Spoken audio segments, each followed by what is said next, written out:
The unemployment rate looks fine. That's the first thing you need to know and the first thing that should make you suspicious. Official unemployment in 2026 sits below 5%. The headlines are calm. The Federal Reserve is not in emergency mode. Nobody on television is using the R word. And yet, graphic designers are billing 40% less than they were 2 years ago. Copywriters are watching their client lists evaporate. Junior developers are sending out hundreds of applications and hearing nothing. Paralegals, researchers, customer service managers, entire professional layers are quietly disappearing from the job market. The economy looks healthy on paper, but something is very wrong underneath it. And the reason nobody is calling it a recession is because, technically, it isn't one. It's something the official measurements weren't built to detect. Something new. Something that is hitting American paychecks right now, without triggering a single alarm. Stay with this, because if you work in a knowledge-based field, this is already your story. To understand what's happening in 2026, you have to understand what a recession actually measures and what it doesn't. A recession, by the most commonly used definition, is 2 consecutive quarters of negative GDP growth. It measures the total output of the economy. Goods produced, services rendered, money changing hands. When a company replaces 10 human workers with an AI system that costs a fraction of the price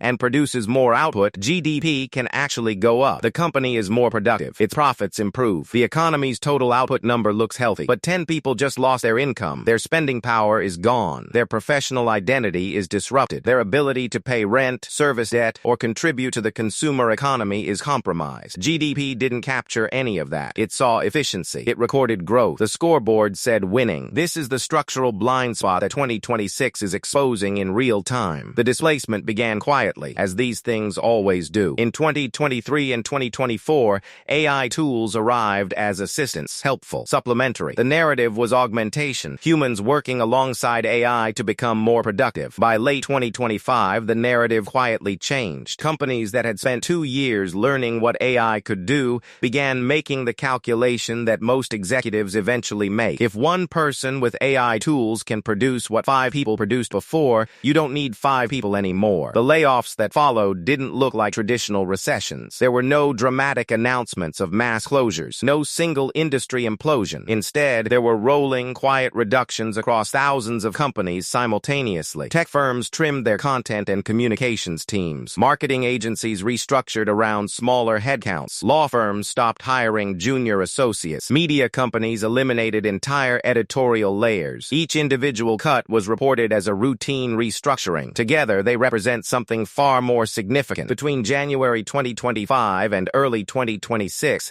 the technology sector alone eliminated over 200,000 white-collar positions, many of them in roles that were considered stable, degree-required, career-track jobs just 3 years ago. But the unemployment rate barely moved. Why? Because many of those workers technically found other work, gig work, contract work, part-time positions, freelance arrangements at significantly lower rates than their previous salaries. They are counted as employed. Their income collapse is invisible in the official data. This is what economists are beginning to call income displacement rather than unemployment. The job exists, but the compensation attached to it has been structurally compressed by a market flooded with AI-augmented alternatives. A copywriter who billed $4,000 a month in 2023 is now competing against other copywriters using AI tools that produce similar output faster, driving the market rate down to $1,500. She still has clients. She is technically employed. She is also earning 60% less, which means she is making different decisions about rent, about debt repayment, about whether she can absorb the next unexpected expense. Multiply that story by millions of workers across dozens of knowledge-based fields. That is not captured in the unemployment rate. It is captured in credit card delinquency data, in declining discretionary spending, in the slowly rising number of Americans reporting that their financial situation is getting worse, even in an economy that official indicators say is stable. The cruelest part of this moment is the messaging surrounding it. Workers experiencing real financial deterioration are being told the economy is fine, that the numbers are good, that this is progress, and that the right response is to upskill, adapt, and embrace the tools that just replace them. The advice isn't wrong. Exactly. Adaptation is real. New categories of work will emerge. But the timeline is the thing nobody is being honest about. Economic disruptions from technological shifts historically take 10 to 20 years to fully resolve through workforce retraining and new job category creation. The disruption happening right now is moving faster than any previous wave. The resolution timeline has not compressed to match. That gap between how fast the displacement is happening and how slowly the recovery typically works,